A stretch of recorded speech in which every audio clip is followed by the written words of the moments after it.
94.3 माई FM पर जीना इसी का नाम है में आप हैं माही के साथ। क्लब से आकर सौरीन बेडरूम में गया। एक तरफ बैग फेंका, दूसरी तरफ जूते और शावर के नीचे खड़ा रहा। ठंडे पानी से राहत से मिल रही थी। गर्मी कुछ ज्यादा ही थी, फिर भी 3 घंटे टेबल टेनिस खेला था।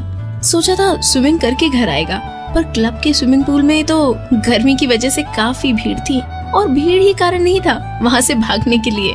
सोनिया थी, वहाँ आई थी और साथ ही चिपकी रही। सौरीन तो सोनिया को देखकर ही चिढ़ गया। मेकअप वाला चेहरा, बार बार बाल को पीछे धकेलने की उसकी आदत, प्लास्टिक स्माइल, आंखों में काजल, पिंक लिपस्टिक, ओ गॉड, और किसी चपर चपर बोलती थी। मुश्किल से भाग कर आया था सौरीन। जब भी मिलती सौरीन का दिमाग खा जाती सोनिया। मूवी देखने चले, डिनर पर जाएं, लॉन्ग ड्राइव पे जाएं। सौरीन मूर्ख नहीं था जो सोनिया के इरादे न समझे। शादी करनी थी उसे, और भला सौरीन से किसको शादी नहीं करनी थी। सिर्फ 26 साल का था और बाप दादा की स्टील कंपनी का टर्नओवर करोड़ों पर पहुंचा दिया था। सौरीन ने 4 ही साल में देश की बेस्ट 10 कंपनियों में आ गई थी उसकी कंपनी। सौरीन जीनियस था। MBA करके आया था न्यूयॉर्क से।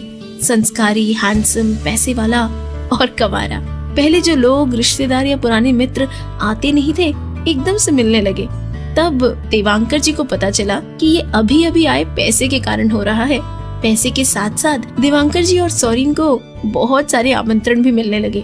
छोटे बड़े उद्घाटन उनके हाथों हो रहे थे, और किसी भी समझदार माँ बाप को हो ऐसी चिंता देवांकर जी को भी हो रही थी। क्या थी वो चिंता, बताती हूँ अगले गाने के बाद।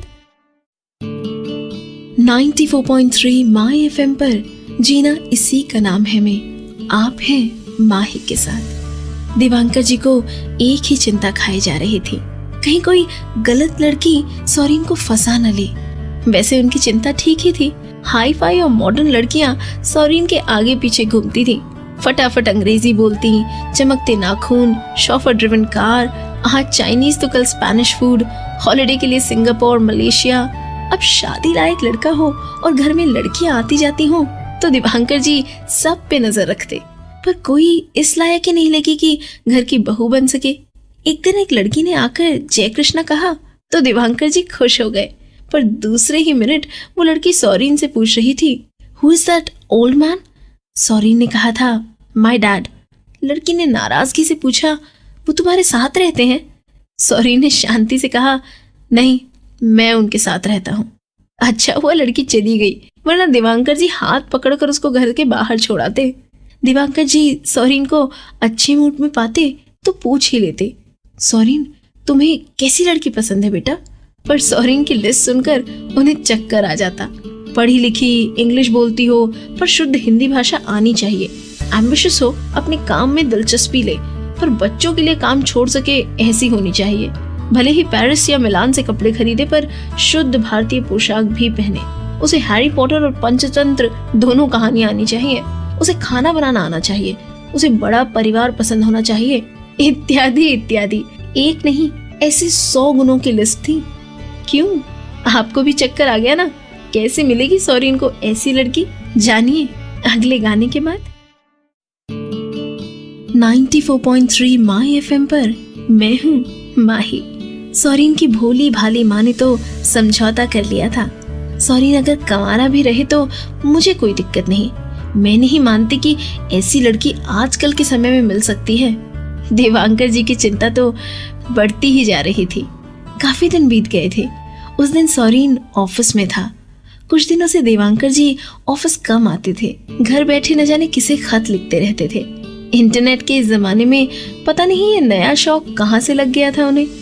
देवांकर जी ने सौरीन को फोन किया। सौरीन ने फोन उठाया और हक्का बक्का होकर सुनता रहा। फिर हताश होकर उसने फोन रख दिया। इतना काम था, कितने ऑर्डर थे, और पापा जिद लेकर बैठे थे। लखनऊ के पास किसी छोटे से गांव में जाना था, और वो भी लड़की देखने। पापा को पहले डॉक्टर के पास ले जाना चाहिए, ऐसा ख्याल आया था सौरीन को। लेकिन क्या करेगा सौरीन, जानिए कुछ देर में। 94.3 माई एफएम पर आप हैं माही के साथ। सौरीन को पापा का कहा मानना ही पड़ा। 2-3 दिन में ही दिवाकर जी ने सौरीन को रवाना कर दिया। मैं ऑफिस देख लूंगा, ऐसा बहाना बनाकर वो खुद नहीं आए। ऊपर से ड्राइवर भी गांव के पास वाले हाईवे पर छोड़कर चला गया। अनजान जगह पर अकेला सौरीन। प्रताप दास का घर इतना ही एड्रेस लेकर खड़ा था। चलते चलते उसके दिमाग में ख्याल आते रहे। पापा ने तो कहा था कि मेरी अकल घास चरने गई थी और मैंने मान लिया। गांव में तो कोई स्कूल भी नहीं दिख रहा, तो लड़की तो अनपढ़ ही होगी। कैसे होंगे लोग यहाँ पर? फिल्मों में देखिए ऐसे सब पूरा दिन मिलजुल कर बस बातें कर रहे होंगे। चूल्हे पे खाना बनता होगा, गाय भैंस के तबेले होंगे और गोबर। अरे कहाँ फंस गया मैं। नसीब और अपने आप को कोसता हुआ सौरीन प्रताप दास के घर पहुंचा। गाय भैंस तो थे ही बाहर, बड़ी सी खुली जगह थी और पीछे रसोई घर था। 23-24 साल की लड़की बाहर आई, पीले रंग का सलवार कमीज पहनी, लंबी चोटी, पैरों में पायल, बिल्कुल देसी गर्ल। पूजा थी वो जिसे देखने आया था सौरीन। उसके हाथों में आटा लगा हुआ था। उसे देखकर ऐसा कुछ भी नहीं हुआ सौरीन को जैसा फिल्मों में होता है। मैं सौरीन इतना कह के बस खड़ा रहा। ऐसा कहे भी कैसे कि मैं तुम्हें देखने आया हूँ या तुम्हें देखने मुझे धकेला गया है। आगे क्या हुआ जानिए कुछ देर में। 94.3 माई FM पर जीना इसी का नाम है में आप हैं माही के साथ। पूजा अनजान थी इस बात से कि सौरीन उसे देखने आया है। पापा ने बताया था कि उनके दोस्त का बेटा आने वाला है। किस काम से पर ये नहीं पता था। पापा को किसी काम से पास के गांव जाना पड़ा था। सुबह आ जाएंगे कहकर पूजा ने खटिया बिछा दी। पूजा ने जल्दी से मेहमान को खाना खाने बिठा दिया। एक तो लंबा सफर, ऊपर से सुबह से कुछ खाया नहीं था। खाना कुछ ज्यादा ही स्वादिष्ट लग रहा था सौरीन को। खाना खाकर पता नहीं सौरीन कब सो गया। जब आंख खुली तो अंधेरा हो चुका था। बाहर से लालटेन का पीला प्रकाश कमरे में आ रहा था। लगता था बाहर काफी लोग इकट्ठे हुए थे। देखा तो करीब 30-40 औरतें और मर्द बैठे थे। वहां भी 3-4 लालटेन जल रही थी। पूजा बीच में घूम रही थी और पढ़ा रही थी एल्डर्स एजुकेशन। सौरीन को वहां देखकर पूजा पास आई और बोली, आई एम सॉरी आपको डिस्टर्ब हुआ होगा, पर इन लोगों को वापस भेज नहीं पाई। I hope you understand. समझ सकता था सौरीन काफी बातें। पूरा दिन पूजा गोबर गैस प्लांट में काम करती थी और फिर भी गंदी नहीं दिखती थी। नेशनल ज्योग्राफिक के लिए फोटो स्टोरी भेजती थी, फिर भी इसी दुनिया की लगती थी। अपने ही बगीचे में पकाई हुई सब्जी का सूप बनाकर पिलाती थी, फिर भी गांव की नहीं लग रही थी। प्रताप दास 2 दिन बाद आए, पर तब तक तो पूजा से काफी इम्प्रेस हो गया था सौरीन। और क्यों ना हो, इतनी लंबी चौड़ी गुणों की लिस्ट थी उसकी। थोड़े दिन बाद सौरीन ने जब गांव से विदाई ली तब ट्रैक्टर चलाकर छोड़ने आई थी पूजा। क्या सौरीन को पसंद आ गई थी गांव की ये गोरी? पता चलेगा बस इस गाने के बाद। 94.3 माई FM पर मैं हूँ माही। बस में बैठकर जब वापस आ रहा था तो सौरीन के मन में पूजा के साथ हुई बातें घूम रही थी।